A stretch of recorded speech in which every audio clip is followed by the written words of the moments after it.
stay. I'm gonna stay. My lack of a butt is going to be a problem. This chair is very hard. My legs will be asleep. Do we have like a Rick and Morty pillow or something in here? There's t-shirts behind you. Just a bunch of Black Belt shirts? Yeah. Hello. How are you guys doing? I don't know what we're doing. Hi, Internet. I see a phone. I assume that's the Internet. Yeah, Hot Topics Internet. Hi, Hot thing Topics and Internet. Hot Topic also. Hi. Do you guys know what the hell's happening? No idea. Sick. Nobody here has the question? Aren't you supposed to ask us questions and then we answer? Is that how it's supposed to work? I think so. I am woefully ill-prepared. If the goal is for me to ask you, hey, what'd you eat today? We just left some restaurant. I ate a steak salad. I keep this going all day. What kind of fabric softener do you use? Gain. Sick. Do you put chips on your Subway sandwich or do you do it on the side? On the side, always. No, on the sandwich. I actually lied. I've run out of questions. Those are, by the way, the 3 standard questions that everyone asks, Okay, thank you. according to the FBI. No. That's not a thing. Can I hold it to show the internet what has been offered?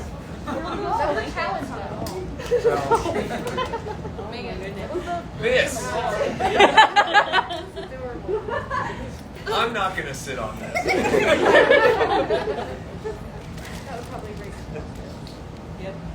What is this? Does anyone know? None of the employees know what this is. Has anyone ever bought it? What does the tag say? It's got a tag on it that says what it is, but none of us actually know. None of us play the game. That felt pretty condescending, by the way. You're like, hey, it says You what asked it me is. all day, and I just no idea. It's a character from Gresham It's a Impact. choking hazard. Yeah. All right, well, I'm not going to sit on the choking hazard. Just like I'm at a wedding and it's okay. From the hair dye, but yes. Whoever catches it gets married to Freddy Krueger or whatever. Here we go. Beautiful. Well, thanks so much. That's it for us. I just want to say real quick, everyone that I've heard from so far has absolutely loved the album. Excellent. Did you guys all hear it? Yeah. In here? Yes. Hell yes. That's great.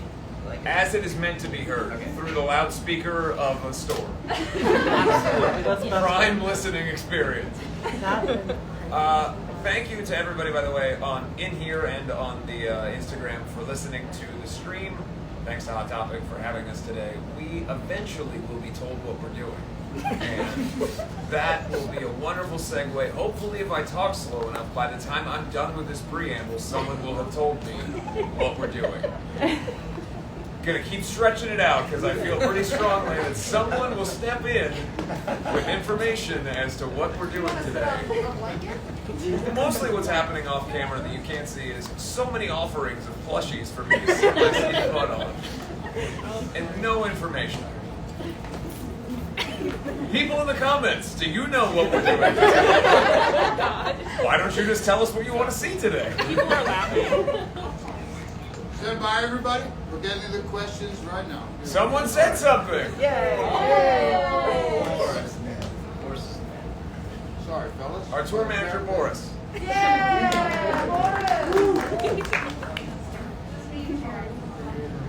Am I asking them questions? We're going to nominate them. 5% of them moderator. So we'll have to improvise. Okay. Could Jeff be the moderator? Yeah, Jeff.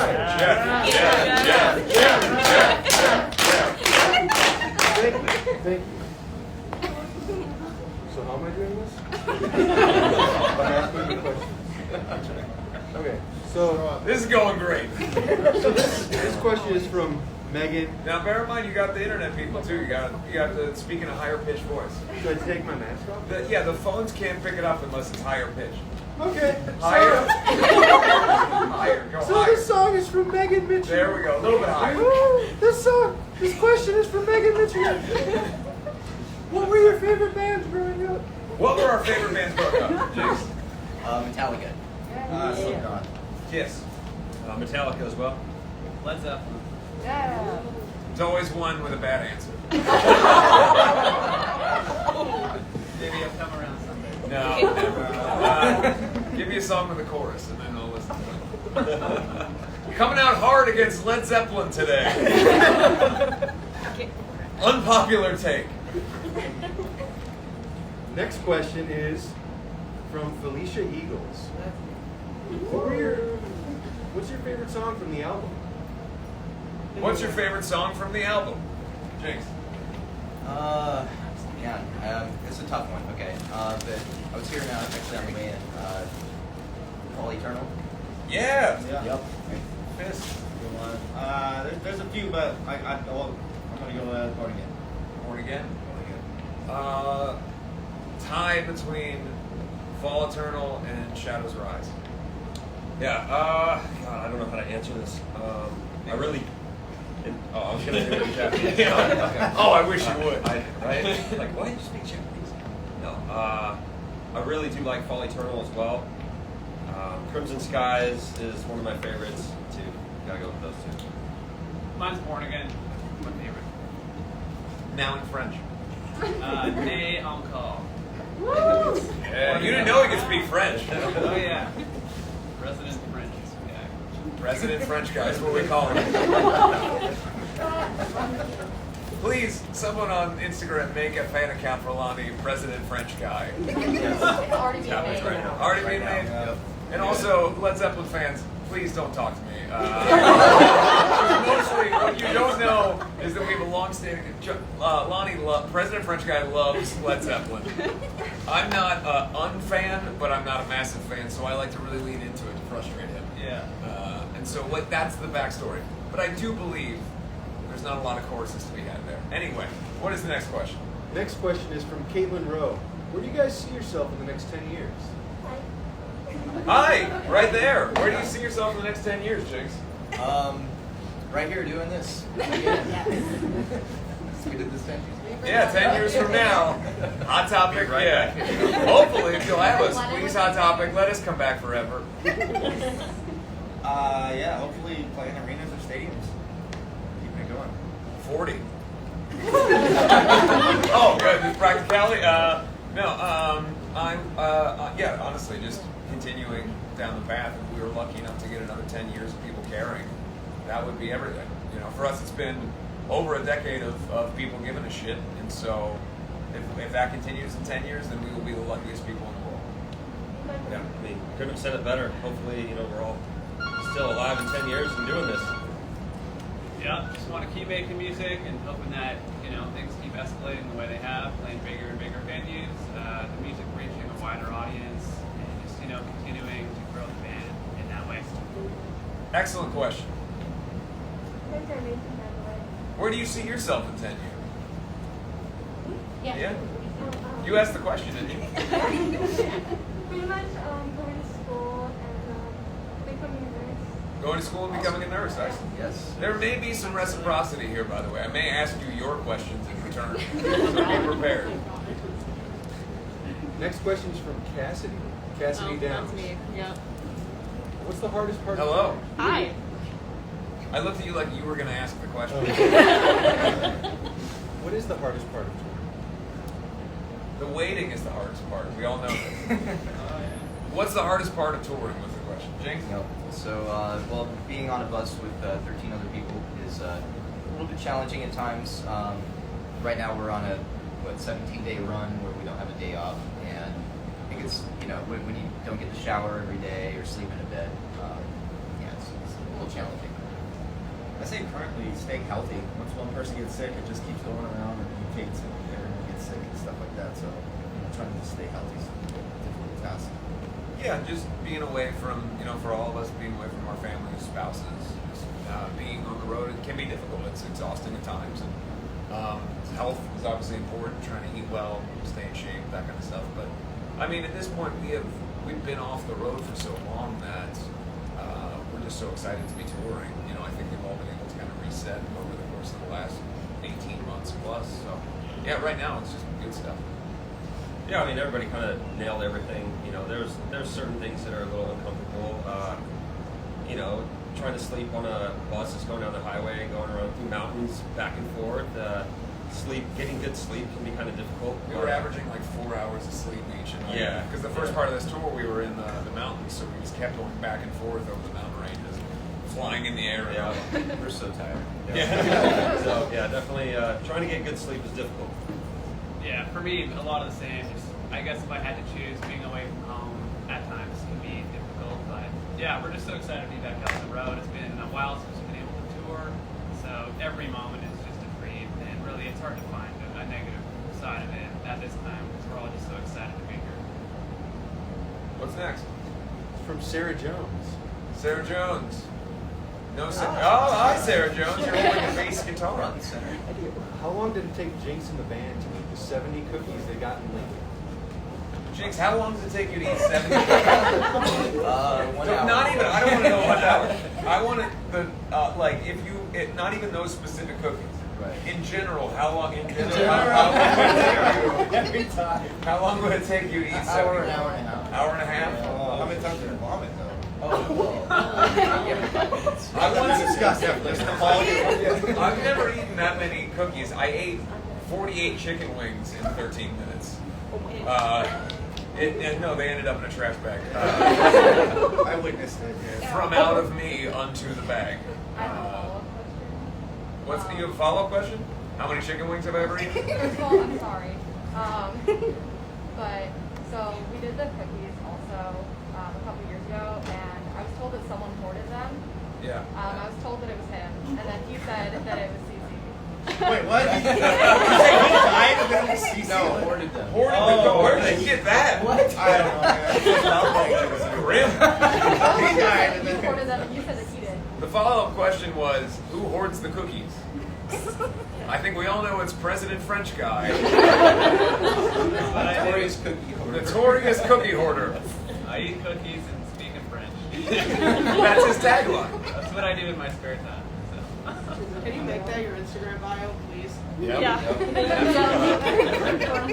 Um, I also kind of have a follow-up question. What do you Well, got? it's not really a question, but so I went to the Lego store when Oh, I got yes. here, and I made Jake and Lonnie as mini figures. Minifigs? Yeah. That's great. Oh, that's so cool. That's so cool. I love I that. can give them to you guys now. Or at the vacation. Jeff will take them. Yeah. That's awesome. Thank you. Very Thank you so much. Woo! Really good! All right, what's next? The next ones are pulled from Instagram Reels comments. Hell yes. So, what bands do you want to see in concert or tour with? Jones? Metallica, Avenged Sevenfold, Mike M would be cool. Oh yeah, my cam. When we toured with the Avenged, that was one of my favorite tours, so I'd like to tour with them again. I'm really looking forward to playing with Kiss at Download in England. It's their last English show, so very, very much looking forward to that. Love to tour with Creeper, and I think of like a tour for us. Would love to tour with, and I think fans would really love would be probably Motionless and Ice Nine Kills. I think that would be a great tour. Yeah. Oh my god. Yeah, I'd love to tour with Avenged Sevenfold again. Really love that movie. Yeah, Avenged Sevenfold would be cool. That'd be cool if we could do that. Another thing I think would be exciting is maybe open for like a big legacy rock band. Lights up. Kiss, Alice Cooper, somebody like that. I think would be a really cool thing. All right, next question. If you could live forever in any cinematic universe, like Harry Potter, Lord of the Rings, Star Wars, etc., which one would you pick and why? What cinematic universe would you live eternally in? Jake? Gosh. Probably Amadeus back in the 18th century. So, yeah. You know the cinematic universe of Amadeus. All of those interconnected films surrounding the life of Amadeus. I'm gonna go with the Matrix. The first Matrix kind of blew my mind. I was like, oh, so that answer is also inspired by Lonnie's They jacket. say that I've never seen the movie, so You have to watch it. Classic. Matrix? yeah.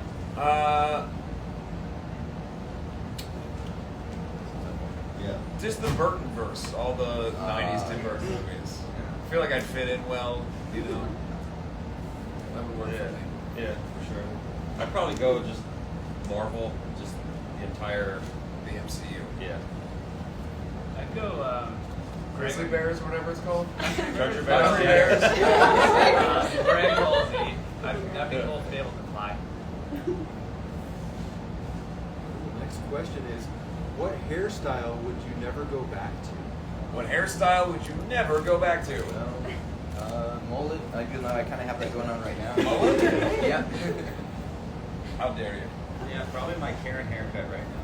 I speak to everyone's manager. It always ends up as a bob. I don't know. It's just that's how it works out. When I shave my head, I look like a gothic egg. Didn't work out, yeah. I thought, hey, let's give it a shot, and I immediately hated it. The second I'm done, already hated it. And I just had to push really hard to try to get my hair to come back out. When I was in high school, I had like giant bleach blonde spikes, so probably wouldn't do that again. So 5 years ago. Oh, yes. Big Bird? Yeah. Yes. I tried to dye my hair blonde, and I did it at home, and I ended up looking like Big Bird from Sesame Street. The photo is on the internet. Please go find it. It's still on my Instagram. I should probably take that It's off. shocking that you still have that on your The amount of times that I have talked about it in interviews and podcasts. It's still there, so it didn't turn out well, and I probably would never go back to that. Yeah, that's the profile picture. What's next? Next one is, what's the song you don't play live but love? Oh. All Eternal. Yeah. Crown of Thorns. We played it once, and the reason for that is it's got this whole Metallica breakdown. Your voice sounds great on it, in my opinion. And I think it just comes together. We don't really perform that much. New Year's Day from Russia Divine. That's a good one. New Religion? Maybe Nobody's Hero. Yeah. I mean, used to do that one. Yeah. We should bring it back. There's a bunch on the new record though that are awesome. Maybe we'll add some. We'll see. What's next? Next one is, if you could There tell it me. is. Oh, that's it. Can you put it in front of the? Can someone put this in front of the camera so that the? You might want to put on sunglasses first.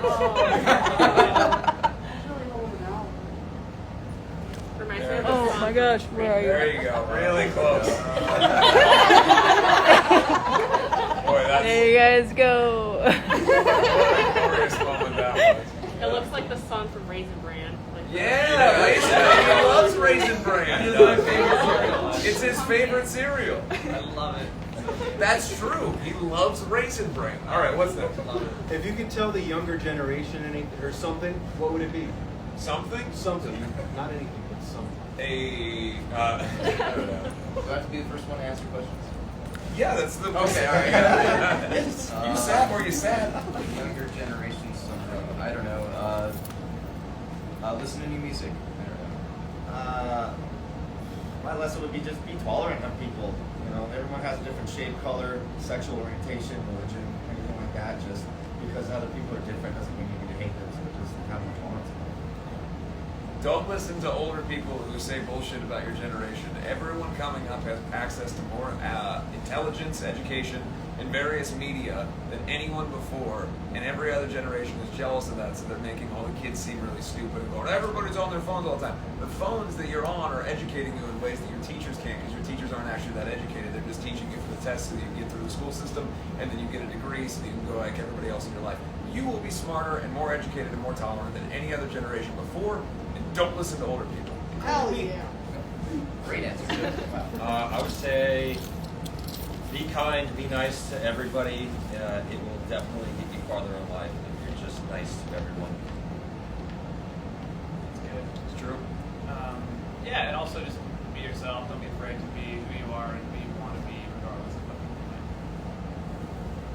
think. If you could all tell our generation, no, I'm just kidding. Not telling us what to do.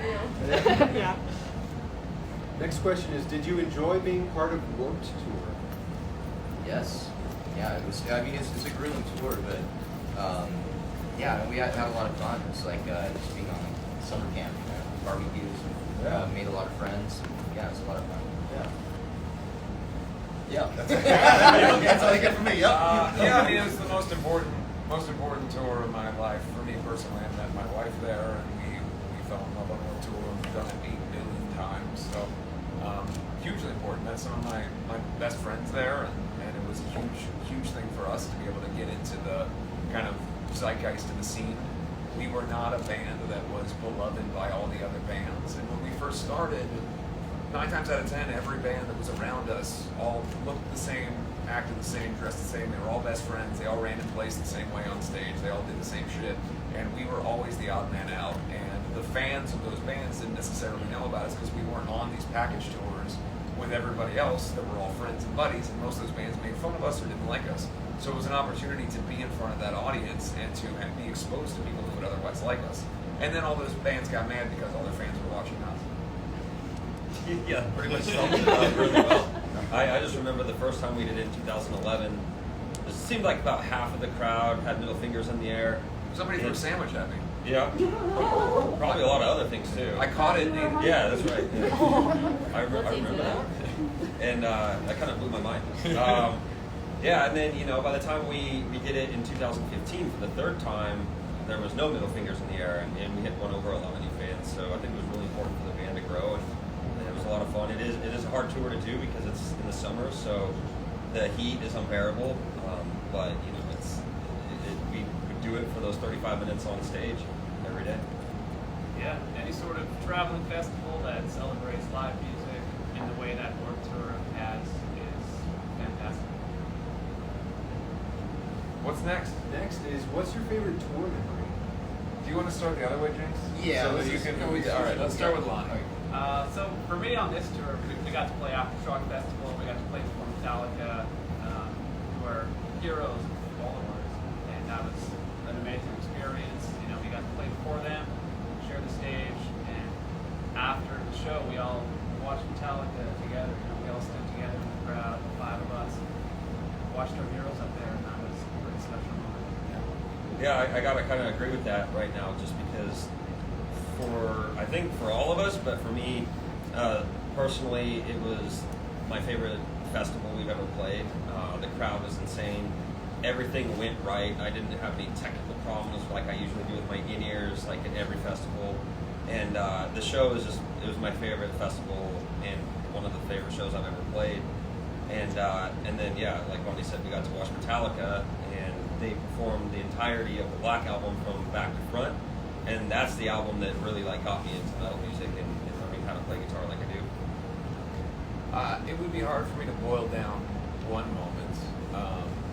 This tour, for all of us, has been the best experience we've ever had as a band. For years, we maybe felt like we weren't living up to the potential of what we could do on stage. And to get to go out on Aftershock and these other things, and then every single night on this tour, to get to play and sound the way we always knew we wanted to, and to have the camaraderie within the band, we're just having fun. And so, to me, this whole tour is my favorite memory in the 11 years we've all been touring together. Yeah, much like Andy, I can't pin it to one specific memory, but I think what matters most to me is just the growth of the band and us as individuals. Everyone's really matured and grown up, and just seeing the stages get bigger and bigger and bigger, the fan base get bigger, and we have the budgets to do these videos and have a comic book released with an album. Andy has all these creative ideas that we can get out there, and so just seeing the band just kind of grow into its own universe, so to speak. I think that's probably my favorite thing. Yeah, same. I feel like we're the best us we can be as far as humans and as far as bands, and we're just having so much fun. Like every show to me, it's like the night before last, that was such a great show. Last night was even a greater show for me. It's just like every night is just like the best show we've ever played. And but yeah, and then of course Aftershock was a huge deal for me because it was my favorite band growing up, and it was like a dream come true. Something I used to have fantasies about when I was a kid. So it's like reaching that moment, that pinnacle moment, and we all get to experience it together, and camaraderie is just the best it's ever been. So yeah, and even last night, like he says, every show we get off stage, we're just so happy and so thrilled to get to do it. So just know if you come to see us on this tour, we're very happy people. So, and that wasn't always the case. Well, you'll get to see me tomorrow too. And you'll know Great that we're show. happy. What's next? Next is, what is Jinx's favorite violin to play on tour? Lonnie, do you want to start this one? The question is, what is Jinx's favorite violin to play on tour? Yeah, well, it's my Luther, as I call him, and it's electric violin is shaped like a skull.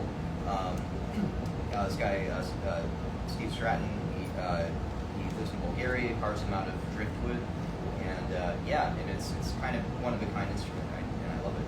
It's got a really hot pickup in it. It's pretty much my go-to. The hottest pickup. The hottest pickup. What's next? This next question is a two-part question. Would you like to collab with other artists soon, and with whom would you like to collab?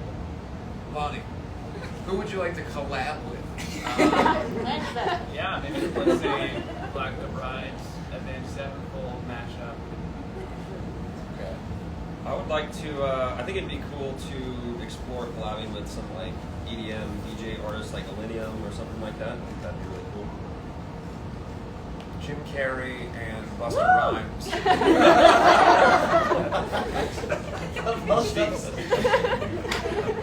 On the Grinch soundtrack for the movie The Grinch in the year 2000, they had a song. I know every word to it. They did a Busta Rhymes Jim Carrey collabo, as it's referred to in the song. I used to listen to that soundtrack just incessantly at Christmas as a kid, and I learned every word to every song on the soundtrack. So if I could add my voice to the Jim Carrey Busta Rhymes collab, I feel like the world would be a better. We could start healing. Somebody like Halsey, just like an artist that a lot of people wouldn't necessarily see us working with. You know, it's a little bit out of the box, even though she's like a huge pop star or whatever. I think that'd be interesting for a band such as ourselves to work with something like that. Danny Elfman, my favorite film composers. And Danny Glover. And Danny Glover together. Next question. If you could do a song with any artist who is no longer with us, who would it be and why? Let's say Led Zeppelin.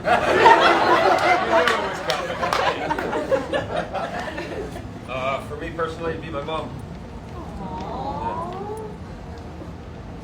Oh boy, that's a tough question. Probably Bowie. I'd love to do something with Bowie. I'm gonna go with Freddie Mercury. Let's see what kind of stage music goes out. You're like, what is that guy? John Lennon. Next question is, how does it feel to know that your music has positively impacted so many different people? How does it feel to know your music has positively impacted different people?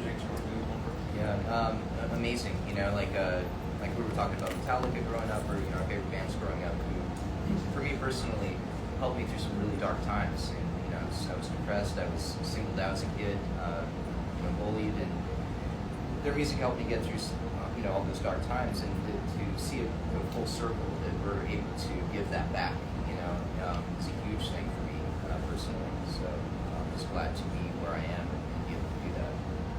Yeah, it's really rewarding. I mean, when I started playing drums, I never would have imagined I would be this influential person in such an incredible band. And so, just to be a voice of inspiration for my instruments and these people, it's really rewarding. But even myself, I'm still inspired by the band. I mean, the lyrics that Andy's written, like the song on this album called Blackbird, I've been going through an exceptionally hard time before tour, and I've even taken inspiration from that, and it's been a voice of strength for me, and I'm in the same band, and so creating something like this in the studio, everyone's going through different things in the band, but it's like you might not even know like how much I listened to that song. I really loved it, like he did, and so I'm kind of like you guys sometimes too, and we get inspiration and it goes back and forth, and I think that's the connection is what matters. Yeah, absolutely. I think at the end of the day, no matter what you're doing, the compass that has to kind of guide the way is the genuine nature of creating something that means something to you. And if what you're making is substantial to you and it means something to you, then it can connect with other people. From the time I was a kid, just like Jinx, just like everybody, we all were sort of ostracized and subjugated from like cool people or made fun of for our interests. And my goal as a young kid was to try to create an environment that felt like it was a place of belonging for other people who felt like me. And so over the years, over the course of a decade plus career, to be able to tour the world and see all these people who have been positively affected in the ways that we had intended is the most rewarding thing that you can have, because it means that everything that we have put forth in our life has meant what we hoped it would mean. And so it's a fulfillment of a dream, probably more so than playing in front of 1 million people. The idea that your life's work, your legacy, the thing that you've created, is having the intended effect on people, and that effect is positive and helping them in their life, is invaluable, and it means everything. Yeah, I mean, very, very well said from everybody here. I 100% agree with all of that. For me personally, you know, like all of us, I kind of had a rough childhood. I didn't have a lot of friends. I was picked on, bullied, beat up, all that kind of stuff through school. And every day when I would go home, you know, it was picking up that guitar and learning how to play music and learn the songs from my favorite bands like Metallica and whatnot that helped, you know, get me through the day-to-day bullshit that I had to go through. And just having that idea of one day I'm going to be on stage and do that. And, you know, I'd have everybody in my life telling me, well, not everybody, but my dad believed in me, my mom believed in me, but like everybody else around me in school, and just everybody's like, oh, it's impossible. You'll never be able to achieve those kind of things. And I think it's really important, if you do have a dream, to not listen to the outside noise, because I just listened to myself and what I knew I was capable of doing. And I kept my passion and desire for it and drive, and I just kept every single day working for it. And to now be on this side of things in full circle, and to be able to make music that helps, you know, everybody else, it's the most rewarding thing you can get out of that. So just don't listen to the outside noise, and keep your dreams alive, and don't ever give up. Yeah, a lot of the same for me. These days, we love getting to, you know, meet and speak with people who listen to our music and hearing their stories. And when they tell us how the band's music has helped them overcome life's challenges and difficult instances from their day-to-day, you know, we just feel so fortunate to be able to help people in the way we have through the music and the lyrics and everything that this band sings. Yep. What song off the new album do you think fans are going to like the most? What song do you think fans will like the most off the new record? I don't know. It's another one where it's like, oh, what's your favorite song off the new record? Yeah. It's just really. No, this is what's other people's favorite Other song. people's favorite song. Even harder. Yeah, it's even harder. I don't know. Crimson Skies. Yeah, it's hard. The musicality of Crimson Skies is great. I think Born Against, incredibly catchy song. I think the message behind Blackbirds is strong message, and it's kind of whatever people take from it. I'm just gonna go with Born Against. It's so catchy. Yeah, I mean, I think we have a pretty long history of fans gravitating towards some of the more theatrical and meaningful songs on these records.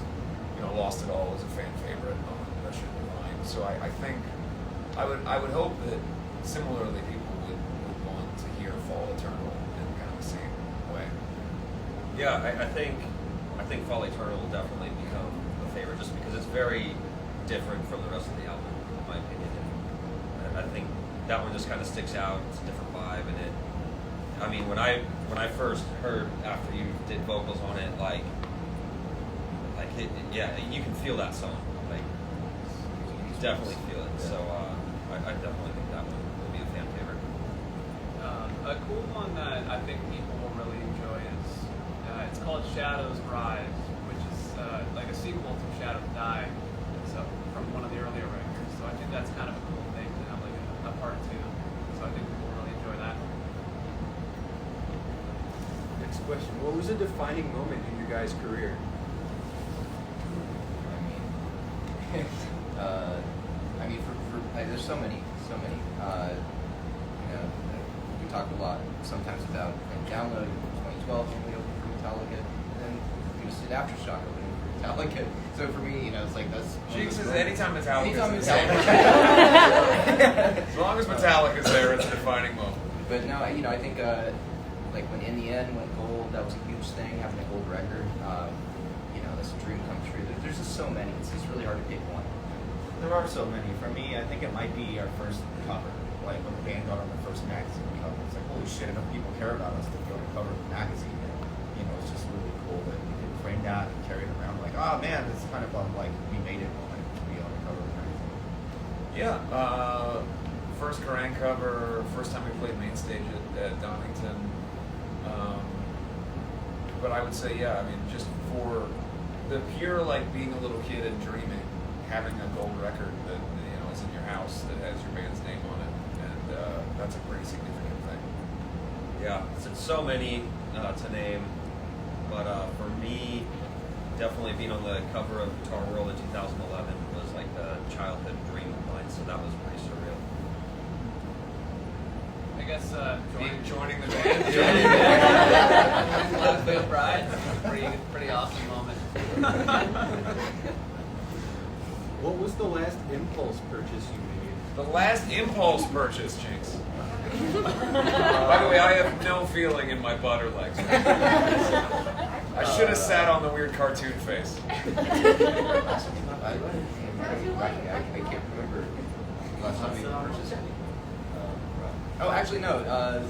I was like really craving McDonald's this morning because somehow there was like a discussion about chicken McNuggets the other day. Oh, right, he was talking about and I was like, you know what? I haven't had chicken McNuggets in like 10 years, so I ordered McDonald's and we got chicken McNuggets.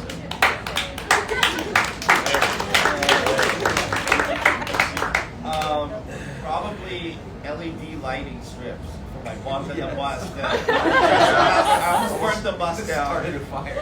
Yeah. Our driver doesn't know this, but CC set a small fire in the back of the bus. I left them, so I had 2 spools. I left one, and then, well, now he knows now. Hi, Steve. Sorry. Yeah, if you're watching, Steve, sorry. Sorry. We turned the mattress over and hid it from you.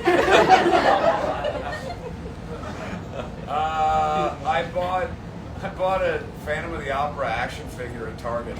I was trying to get shit that I actually needed, and then I saw it, and I was like, well, you have to come home with me. So now I have in the bus just an action figure of the Phantom of the Opera. You've seen it. I've seen it. Yeah, confirmed. I got inspired by CC's LED lights, so I bus also down. I also wanted to try to burn the bus down. No, yeah, I did get the LED strips, but I got like a 6-foot one, so it was perfect. I didn't have a giant spool catching the pillow on fire and melting to it. Yeah, so. you need a bowl of lights. So the 40 adhesive feet of it. melted, yeah. There was literally smoke in my bunk, and I'm like, what is that? It was going Oh, like on. burnt rubber. Swear to God, if you burn my Phantom of the Opera figure.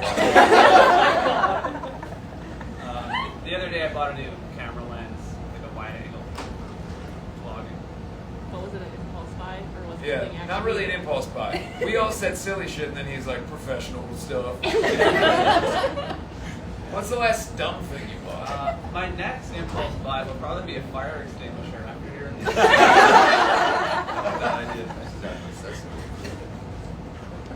What's next? The next question is, how difficult is it to put a set list together, especially with new material coming out? Steve, our driver is here.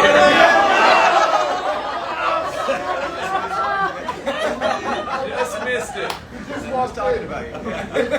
Oh man, it's all good. Don't worry about it. You didn't miss anything. No. You don't know. You don't have an Instagram, do you? No. All right. Perfect. Don't worry about it. We'll tell you later. We I can won't. handle it. It's all right. What was the set list question? Yeah, how difficult is it to put a set list together, especially with new material coming out? It's always difficult, but at the end of the day, what we tend to do is we'll do 40 songs in a list, and then as we get into rehearsal, we start to whittle down, and then by the time we go on tour, we kind of have the list as it's supposed to be, and then that also is fluid. Like we have 3 or 4 songs that are usually like a rotational thing on tour that we'll switch out. And some nights we won't play one, some nights we'll play another. On this tour, we switch the order for the encore at some point, so like things change. They always change. What's next? Next question is, why is Lonnie's dog so cute? Heart. Oh wow, that's so nice. Lonnie, why is your dog so cute? She was just born that way, but Like Lady Gaga. yeah, we love her. She's great. That didn't really answer the question. Oh, well, I don't really know why. What's the breed? She's a golden doodle, so it's a golden retriever and a poodle mix. She's got a little brown patch on her eye. If you look up the dog emoji on the iPhone, it's literally her face. Couldn't have worked out better. I've not met her, so I don't know. Someday. Next question is 3 questions. How would you describe the feelings and energy while performing on stage? Is there anxiety or euphoria? Is it becoming routine or is it exciting every time? Yeah, so it is exciting every time. Yes, there's anxiety. We have our like little rituals we do before we get on stage. We warm up, and for like an hour and a half before we hit stage. That reminds me, when it gets to me, I'm going to explain what we say before the show. Oh yeah. A lot of people want to ask that. Right. And you don't even know what you're saying. But as far as routine, those are kind of the routines. You just have these rituals you do before you go on stage, kind of get yourself psyched. Sometimes me and Cece will take a pre-show nap. Oh yeah, actually every day. Every day. Take this nap, and but just to get like energy, to get on stage, just give it our all. You got to make sure you're rested up and everything. And then it kind of becomes routine because at this point my fingers are just doing the work, and my brain is like in that part of my subconscious where I don't even have to think about what I'm playing anymore. So, but yeah, and then at the same time, it's exhilarating being on stage. Like last night, I was like having such a good time. Like every night just seems to be better than last night. Yeah, the energy. I mean, it's such an addicting thing to be performing for so many people and have that connection with the fans. And coming out of a pandemic, it was a lack. There was just a hole in our lives that we were missing, and so to have that again, it's very exciting. With the anxiety, with me personally, it happened like 2 shows ago, and Jake was like rocking out. He's looking, I'm like, I'm freaking out! Like borderline having a panic attack. Normally, I'm like, together. Maybe I had some personal things going on that day, but not all the time. It does get, pretty. We have our rituals, and it's an every night thing. But I mean, I try to keep everybody on their toes so it doesn't get monotonous. And I'll throw different drum fills and stuff in there, just like, what is he doing back there? Not to mess him up, but just to kind of change it up every night. But it's just a fun time every night. Playing a show is a nightmare for someone with OCD because it means that every single night I have to replicate everything that I did before the show, or something terrible will happen to me. So all of my rituals are insane and make no sense, but I have to do all of them every night. But there is one specific thing that everybody asks about, which is we put our hands in and we say something before every show. And there has been video that has gone on the internet of us saying something, and people ask what it is that we're saying. We are saying, show it the biscuits. I always thought it was show at the biscuits. No, show it the biscuits. So in 2012, we were on tour, and there was a fan account that would tweet us just nonsense in all caps all day long, like spam tweet everyone in the band, and we would constantly see it. And there was one day where this account tweeted in all caps hundreds of times at all of us, show it the biscuits. At Black Veil Brides, at all of us, just over and over and over again. And we were in Europe, and we were having like a particularly long tour day where we're just exhausted, and it just made us all laugh. And so that night before we went on stage, I think we also used to do Mike Piazza or something. Yeah. We would just say the catcher's name, Mike Piazza, but we changed it to Show It the Biscuits, and that has stuck ever since we say Show It the Biscuits, in honor of that one fan account who hasn't tweeted in years. But yeah, they said Show It the Biscuits in all caps hundreds of times to us.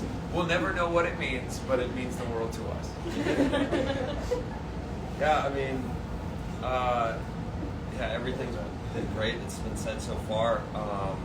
Jinx and I have been doing a pre-show warm-up ritual for so many years now, where we've actually kind of developed our own version of the set, condensed, shortened down. Pieces of songs are chopped out, and we don't even communicate this. We just do this, and we automatically know what we're doing. So, for example, in the song "Wretched and Divine," we'll play the leads in the intro, and then we start playing the verses really fast, and then we play the chorus hyper speed and just cut through it, and we'll cut sections that are a little more simple to play and whatnot, just to warm up and play through all the leads, and that kind of helps relieve some anxiety of the being hard on ourselves, I don't want to screw up on stage, let's do it backstage and make sure we remember all our parts, and So there's a little bit of all of those things with every show. There's anxiety, there's euphoria when we're on stage performing. You know, once we get out there and we see everybody singing and screaming, it's just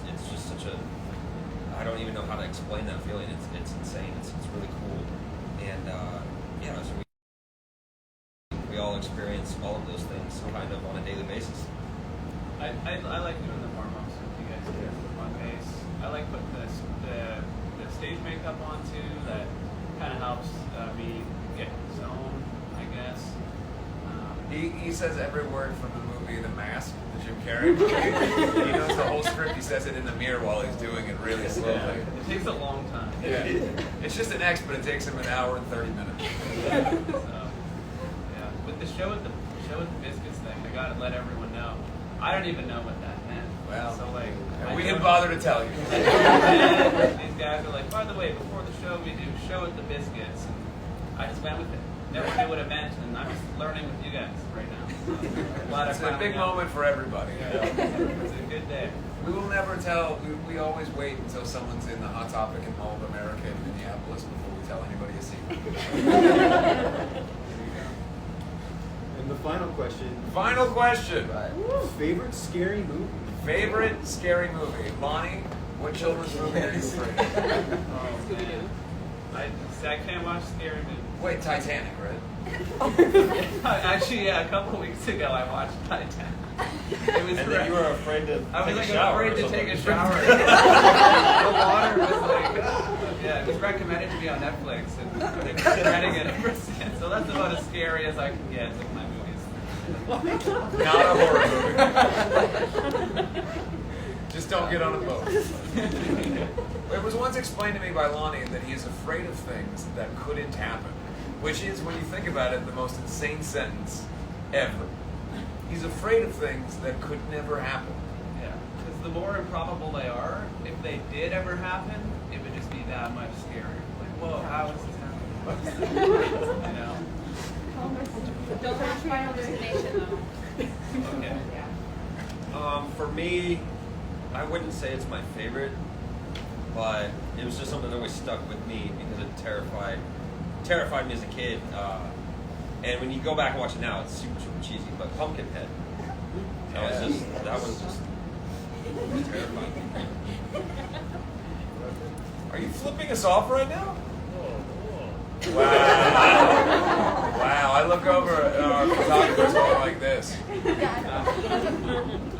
My favorite horror movie franchise is Nightmare on Elm Street. Especially Nightmare on Elm Street 3, Dream Warriors. My favorite horror movie of all time. Not scary, just fun. I like The Conjuring and all of those movies. That really freaked me out. If we're gonna go classic, Nightmare on Elm Street. You know, Freddy Krueger's like the scariest. Like, he gets you in your dreams. You can't beat that. Like, he's gonna kick your ass. But I think newer ones I'll go with. For me, the original Amityville Horror, and because when I was a kid, we did experience. But then another one that actually really terrified me, because I didn't actually end up watching that movie until I was older. And but the one that terrified me, my dad took me to go see Critters when it came out in theaters, and I was like 5 years old, and I probably had no business seeing that movie. No. Too young. Yeah, that thanks, was Dad. It terrified me. I had nightmares forever after that. It's terrifying. What's all of your favorite horror movies? The Shining. I don't watch. Everyone say it once so we can understand what you're saying. I'm scared of Baltimore, so. Voldemort? Oh shit, I just said his name. Gotta be careful doing that. It's Final Destination for me. I love Final Destination. Final Destination? Yeah, I agree What with about you. you? The Conjuring. I like the Chucky movies. Chucky movies? Yeah. Okay. Yeah. I'm terrified of horror movies. Titanic for you? Yeah. I don't watch horror movies. Okay. I don't really watch Titanic for you too. Titanic will be the default. What about you? No, it's Scooby-Doo. Same Titanic? Yeah. A lot of people are scared of Titanic. Trick or treat. You know, it's not really like. The old one, 86, with Sammy Curry, the heavy metal movie with Gene Simmons in it? No, the newer one. I was so excited for a minute that somebody knew the obscure 86 horror movie featuring Gene Simmons as a radio DJ. Cabin in the Woods, I guess. Captain Woods? I don't know that one. Captain Woods. Oh, yeah. Captain Woods sounds like a good word. What's up? I'm Captain Wood. I watched Silent Hill when I was 5, and it just stuck with me. Okay. Tommy? The Hitcher. The Hitcher. Okay.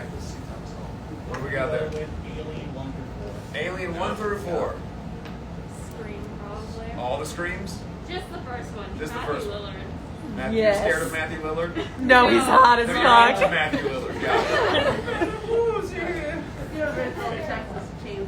That's a good one. That's a good one. Texas Chainsaw, what do you got? Jeepers Creepers. Okay. I can only handle The Shining. The Shining? All right. Edwin? Bug's Life. A Bug's Life? Caterpillar, remember he was like all fat and scary?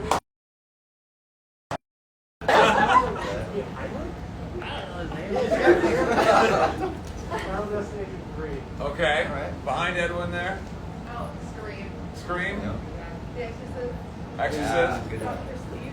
Doctor Sleep. I haven't seen it. It. Which one?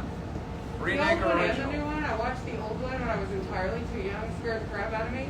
But when I went back and realized it's Tim Curry, I was like, oh, that's funny. No, Tim Curry's great, but that one's it's too long. It's impossible to watch. Lost Boys. Lost Boys. Okay, cool. American Saint. Hey. Yeah. Steve. I'm Pumpkinhead with Jake. We've Yeah. been to sit down and watching it every year. Okay. For 20 years now. You guys are gonna sit down for 20 years and watch Pumpkinhead? 20 years we gotta do it now. My house looks kind John? of like Pumpkinhead. The Conjuring. Conjuring. Jeff. The Thing. The Thing. Okay, Boris. Forrest Gump. Well, unfortunately, we had to end this whole thing on Forrest Gump. You're welcome. Yeah. Forrest ruined it. Thank you, everybody on the internet, for watching. And thank you to everybody for coming into this room and being here with us. Now, I believe that the internet will end and we will talk to all of you. So, bye!